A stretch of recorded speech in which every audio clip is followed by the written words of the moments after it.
शुद्धतेची खात्री आणि परंपरेचा विश्वास घेऊन आले आहेत कैलास आडगावकर ज्वेलर्स. कैलास आडगावकर ज्वेलर्स, जिथे सौंदर्याला मिळतो विश्वास. महाराष्ट्राच्या राजकारणातील उत्तुंग व्यक्तिमत्व आणि राज्याचे उपमुख्यमंत्री अजितदादा पवार यांच्या अपघाती निधनाचे वृत्त समजता संपूर्ण राज्यासह तीर्थक्षेत्र त्र्यंबकेश्वर शहरावर दुःखाचा डोंगर कोसळला आहे. या घटनेचे तीव्र पडसाद त्र्यंबक नगरीत उमटलेले असून नगराध्यक्ष आणि नगरसेवकांच्या आवाहनानुसार आज संपूर्ण शहरात कडकडीत बंद पाळण्यात आलेला आहे. आपल्या लाडक्या नेत्याला आदरांजली वाहण्यासाठी शहरातील व्यापारी आणि नागरिकांनी उत्स्फूर्त प्रतिसाद देत व्यवहार बंद ठेवले.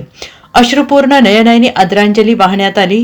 सभेच्या शेवटी अजितदादांच्या प्रतिमेस पुष्पहार अर्पण करून 2 मिनिटे मौन पाळण्यात आले. या शोकसभेला उपनगराध्यक्षा मंजू वारुणचे, मुख्याधिकारी राहुल पाटील, राष्ट्रवादी गटनेते नितीन रामायणे, नगरसेवक अमोल कडलग, कैलास चौथे, सूरज पाटील, नगरसेविका कल्पना लहानगे, लीला कोरडे, पल्लवी शिरसाट यांच्यासह माजी नगराध्यक्ष रवींद्र सोनवणे, रवींद्र भोये, समाधान बोडके, भूषण अडसरे, सत्यप्रिया शुक्ल, सचिन दीक्षित, हरिभाऊ बोडके, संजय मेढे, नितीन पवार, अशोक लहानगे, नामदेव कोरडे, प्रवीण शिरसाट आदींसह शहरातील मान्यवर उपस्थित होते. एनसीएन न्यूजसाठी प्रतिनिधी रवींद्र धारणे, त्र्यंबकेश्वर.